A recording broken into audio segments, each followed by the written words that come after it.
Good morning, students. Hope you all are fine. Let us proceed today. बच्चे last lecture में we people discussed about factor affecting the size of a sample. Now we will proceed further. हम अगला topic discuss करेंगे, that is requisites of a good sample.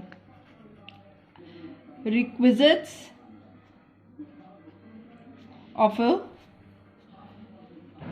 good sample. What are the basic things that should be available in a good sample? Topic is requisites of a good sample.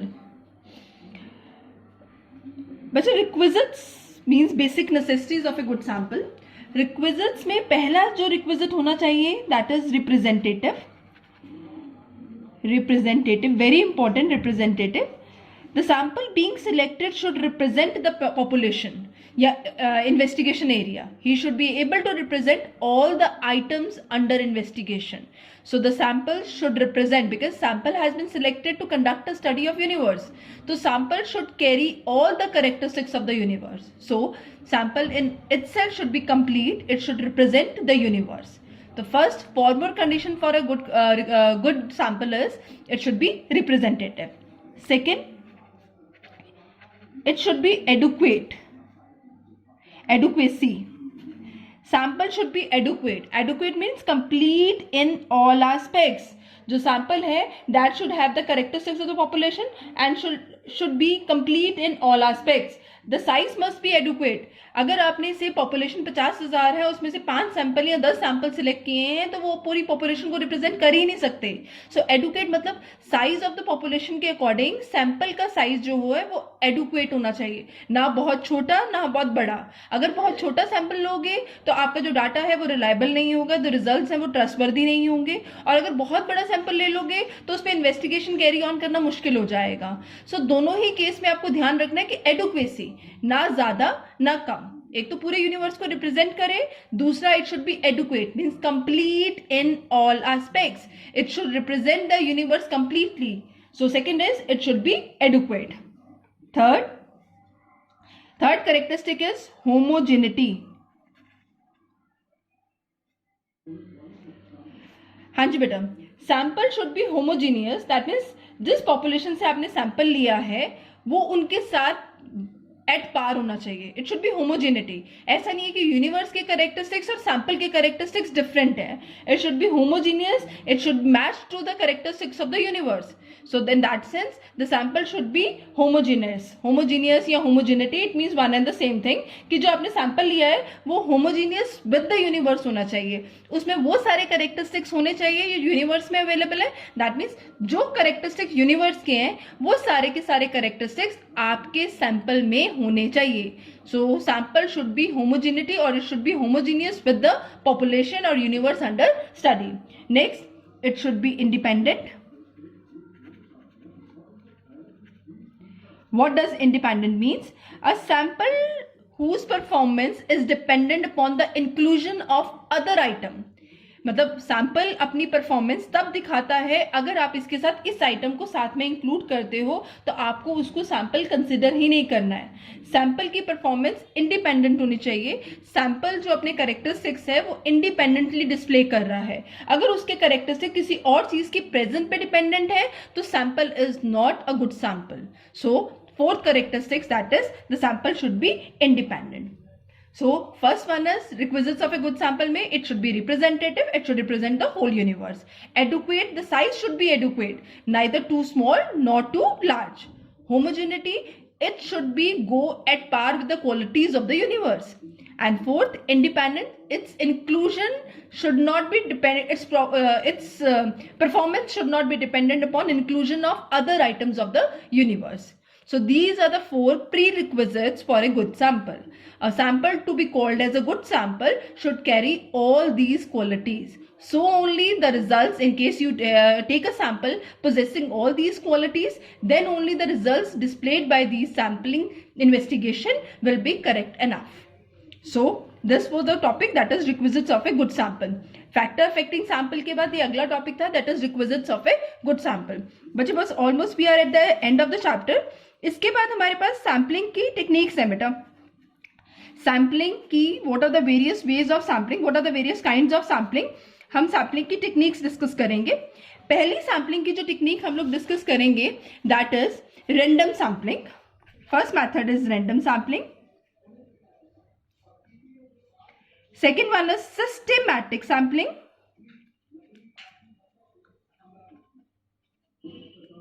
First is random sampling, second one is systematic sampling, सबके साथ sampling आएगा। Third one is, space कम है तो नीचे लेके जा रही हूं, that is called purposive sampling. Purposive sampling,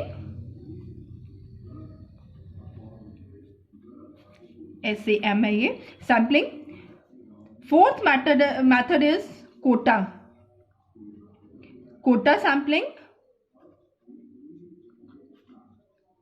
Then next we have a stratified sampling, STRATIFIED, stratified sampling, इसके साथ भी सैम्पलिंग आएगा। And last will proceed with convenience sampling, it is convenience sampling. बच्चे नाउ लेट अस अंडरस्टैंड ये क्या चीजें हैं।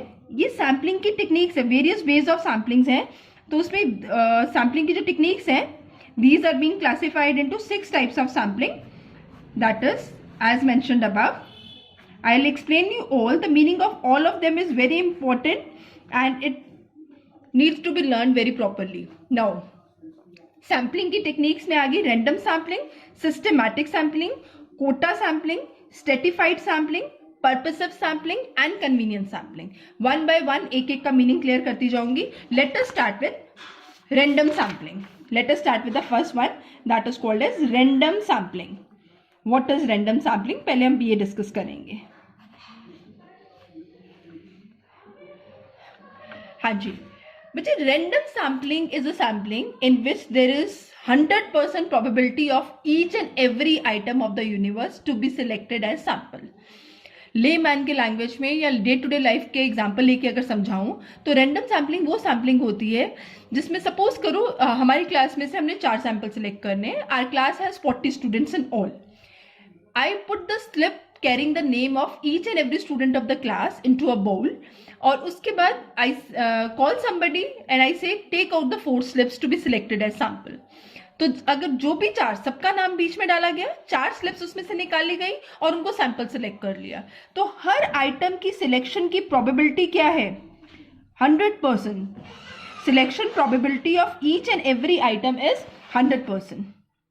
It comes to 100%। हर आइटम 100% सिलेक्ट हो सकती है बिकॉज हर आइटम को हमें सिलेक्ट करने के पूरे चांसेस हैं, हमने सबकी स्लिप डाली है। So probability of item to be selected is 100%। दोबारा से, random sampling is a sampling technique in which each and every item has a 100% probability of being selected as a sample. In this method, what we do, we put the slips of all the items under investigation into a bowl. Then on a random basis, the number of slips required to be taken as sample are taken out and they are selected as sample. Free from partiality है, 100% probability है हर item की being selection की। So that means this way this technique is very good कि biasness नहीं है, partiality नहीं है और हर आइटम की सिलेक्शन की प्रोबेबिलिटी जो है वो 100% है। तो this is the first technique of sampling that is called as random sampling. The technique is called as random sampling. Second one is purposive sampling. बच्चे, may be the book that you are using may not carry all the sampling techniques, but we will be learning, we won't be going into details of these, but merits and demerits नहीं करने, meaning सारी techniques के पता होने चाहिए। sampling techniques के सारी sampling techniques के meaning we need to learn। second sampling technique is purposive sampling। purposive sampling technique is that technique in which we select that item as sample which sorts the purpose of investigation। that means the item which sorts the purpose of investigation। मैं लिखूंगी इसको, जो purpose of investigation को sort करता है हम उसको sample select करते हैं। which suits the purpose of investigation, that item is selected as sample। तो under purposive sampling those items are selected as sample which suits the purpose of investigation. यहाँ पे सारा का सारा थ्रस्ट है कि हमने आइटम सिलेक्ट करते हुए एक ही चीज देखनी है, हमारी इन्वेस्टिगेशन का जो पर्पस है वो सॉर्ट होना चाहिए. तो उस टाइप के सैंपल्स को कहते हैं पर्पसिव सैम्पलिंग. इस टेक्निक ऑफ सैम्पलिंग को कहते हैं purposive sampling technique. First one was random sampling, second was हमने जो डिस्कस किए that is purposive sampling. Third one is quota sampling. Suppose we have 500 people on which we need to carry on the investigation. ये 500 लोग जो हैं ये हमारे area of investigation है, ये हमारा यूनिवर्स है. अब हमने इन 500 लोगों के ऊपर इन्वेस्टिगेशन कैरी ऑन करना है. हमने डिसाइड किया कि इन 500 लोगों में 50% लोग वो लेने हैं जो हाउसवाइफ्स हैं,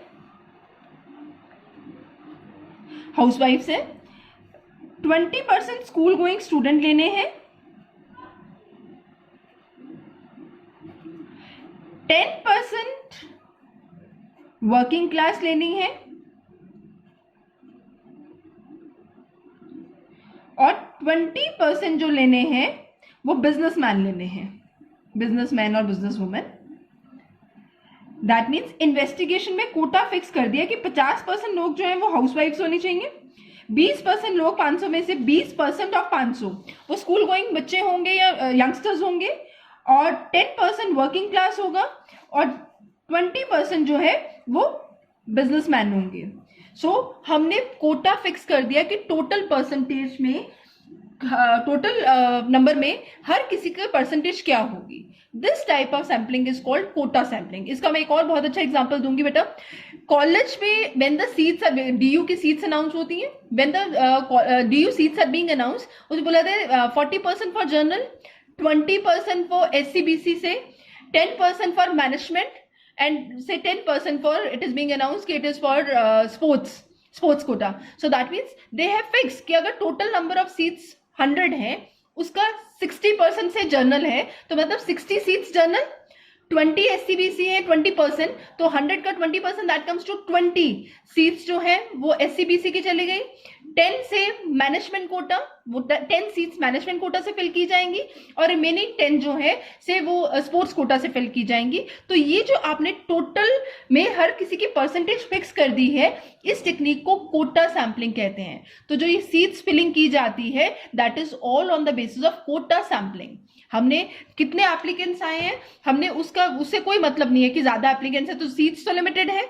ऑलरेडी कॉलेज ने कोटा डिसाइड किया होता है कि किस कोटा में किसको सीट दी जा सकती है. अगर आपकी परसेंटेज अच्छी है और आपका एससीबीसी, आपका जनरल कोटा है, तो मे बी एससीबीसी जिसकी परसेंटेज लो है उसको आपसे पहले सीट मिल जाए, बिकॉज उसके कोटा में उसकी फिक्सेशन हो चुकी है. So quota sampling technique is a technique in which quota, percentage of particular characteristic को टोटल पॉपुलेशन में जो है टोटल यूनिवर्स के अंडर फिक्स कर दिया जाता है. तो इस टेक्निक को कोटा सैम्पलिंग कहा जाता है. Done. The third sampling technique is called quota sampling. जितने भी कॉलेज की सीट्स हैं वो कोटा सैम्पलिंग टेक्निक के बेसिस पे सिलेक्ट की जाती हैं, फिक्स की जाती हैं, फिलअप की जाती हैं. So this technique is called quota sampling. Next one is, let's proceed further, convenience sampling. Word ही सजेस्ट कर रहा है कन्वीनियंस सैम्पलिंग. बच्चे कन्वीनियंस सैम्पलिंग में क्या किया जाता है? कन्वीनियंस सैम्पलिंग में हम उन यूनिट्स को सैंपल सेलेक्ट करते हैं जो इन्वेस्टिगेटर को लगता है उसके लिए कन्वीनियंट है, इन्वेस्टिगेटर के लिए इजी है, उन यूनिट्स को सैंपल सिलेक्ट कर लिया जाता है. When you are conducting an investigation you don't see whether the particular person suits the purpose और not, that you select only those person which according to you are convenient for you to handle off, जिनसे आप data regular basis पे ले सकते हो, जो आपके approach के बीच में है और आपको लगता है वो आपका कहना मानेंगे, जैसे आप डायरेक्ट करेंगे वैसे काम करेंगे. तो मैं उन यूनिट्स को अपने सैंपल बना लेती हूँ जो मेरे लिए कन्वीनियंट टू हैंडल है. तो this technique of sampling is called as convenient sampling. This technique of sampling is called as convenient sampling. The units which are selected are not that they suit the purpose. Only one thing is being checked off, whether they are convenient to handle or not. All those items which are convenient to handle are selected as a samples under this method. So convenience, ease, that means एक चीज को importance दी जाती है कि investigator को इन पे investigate करना easy रहेगा, तो वो उनको सैंपल सेलेक्ट कर लेता है. बच्चे, after convenience sampling will proceed with stratified sampling. Under stratified sampling population को हम स्टार्टर्स में डिवाइड करते हैं. स्टार्टर्स मीन्स ग्रुप्स में डिवाइड करते हैं on the basis of the feature और कैरेक्टरिस्टिक्स. उनके कैरेक्टरिस्टिक्स और फीचर्स के अकॉर्डिंग हम पॉपुलेशन को स्टार्टर्स में या ग्रुप्स में डिवाइड करते हैं, कैरिंग स्पेसिफिक कैरेक्टरिस्टिक्स. हर स्टार्टर उस बेसिस पे बनाया था कि इस ग्रुप में ये पर्टिकुलर कैरेक्टरिस्टिक्स हैं. नाउ जब हम पॉपुलेशन को स्टार्टर्स में डिवाइड कर देते हैं, ग्रुप्स में डिवाइड कर देते हैं, for example all the population is divided into 4 groups. पहले ग्रुप में हमने किड्स लिए टिल 10 ईयर ऑफ एज.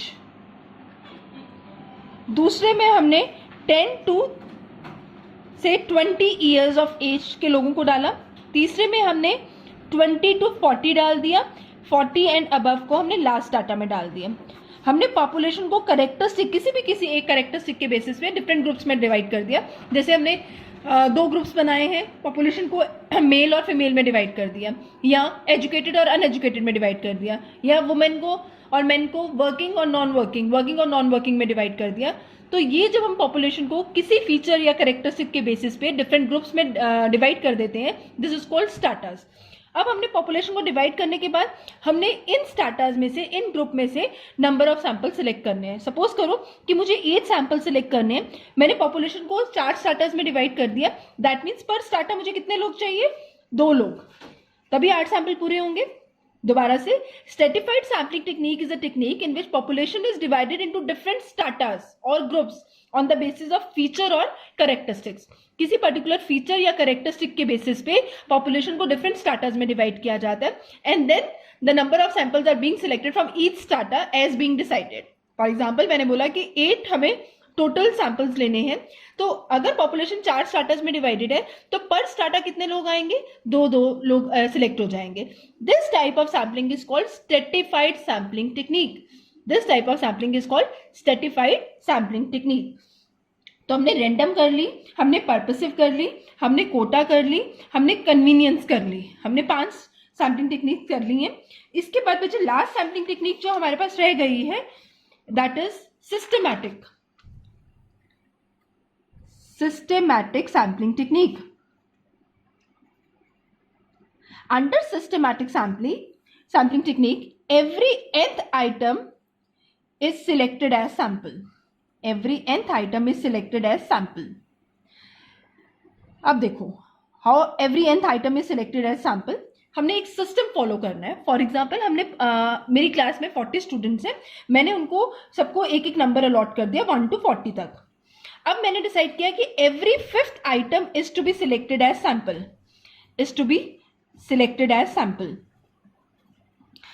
तो इसके according every 5th item is to be selected as sample. तो पहला 5th बच्चा जो है वो सिलेक्ट होगा, फिर 10th, then 15th, then 20, then 25, then 30, then 35 and then 40. जिसको number 5 will be selected, number 10 will be selected, 15, 20 and so on. तो हमने एक सिस्टम से सिलेक्ट किया. The number need not be compulsory as 5. It can be every 7th item is to be selected as sample, every 8th item is to be selected as sample. हमने एक system follow किया कि कोई भी system हो सकता है कि हमने nth आइटम मतलब every 5th item, every 7th item. तो एक सिस्टम से जब हम सैंपल सिलेक्ट करते हैं तो that is called as systematic sampling. पहले अपने पॉपुलेशन को एक सिस्टम से अरेंज कर देना है, मे बी अल्फाबेटिकली अरेंज किया है, मे बी नंबर से अरेंज किया है, और उसके बाद every nth item is to be selected as sample as per the investigation need. So this sampling technique is called systematic sampling technique. This is called as systematic sampling technique. This was a last sampling technique. What we need to do, हमें सारी sampling technique के just meaning learn करने हैं, just definitions learn करनी है कि there are 6 sampling techniques. In what correct, किस में probability 100% select होने की? Then we have the first one, that is random sampling. आपका इन्वेस्टिगेटर है वो अपने कन्वीनियंस के अकॉर्डिंग जो सैम्पलिंग करता है उसे कन्वीनियंस सैम्पलिंग कहते हैं, जिसमें वो पर्पस को इंपॉर्टेंस देता है उसे पर्पसिव सैम्पलिंग कहते हैं। तो these are the various techniques जहाँ पे आपको आइडेंटिफिकेशन आनी चाहिए कि अगर क्वेश्चन में पूछा गया the sampling the investigator use this particular way of selecting the sample, आपको आइडेंटिफाई करना आना चाहिए कि कौन सी सैम्पलिंग टेक्निक जो है वो यूज कर रहा है। तो नेमिंग आनी चाहिए, just meaning you need to learn for all the sampling technique कि इनका बेसिक मतलब क्या है। 6 सैम्पलिंग टेक्निक है, 6 का बेसिक मीनिंग में I have clear it of कि ये सैम्पलिंग टेक्निक कैसे यूज होती है। नाउ इसके बाद बेटा हमारा सेकेंडरी डाटा को कलेक्ट करने के लिए 2 छोटे टॉपिक रह जाएंगे, that is called short note on an NSSO and census of India. National sample survey organization और सेंसस ऑफ इंडिया जो सेकेंडरी डाटा को कलेक्ट करने वाली 2 एजेंसीज हैं, इन पे short note very very important from the examination point of view वो रह जाएंगे। जो अब तक हमने ये डिस्कस किया बेटा सैम्पलिंग टेक्निक्स, ये भी बहुत इंपॉर्टेंट है, but you need not learn much. आपको सिर्फ इनका मीनिंग क्लियर करना है कि random, systematic, quota, purposive, convenience या सर्टिफाइड सैम्पलिंग का मीनिंग क्या होता है। लास्ट लेक्चर में हम लोग इस चैप्टर के लास्ट लेक्चर में हम NSSO, national sample survey organization, और दूसरा हमारा है सेंसस ऑफ इंडिया, इन दोनों के ऊपर डिटेल नोट जो है वो विल अंडरस्टैंड कि क्या होता है, ये क्या काम करते हैं, किसके अंडर काम करते हैं, that will do in the last class.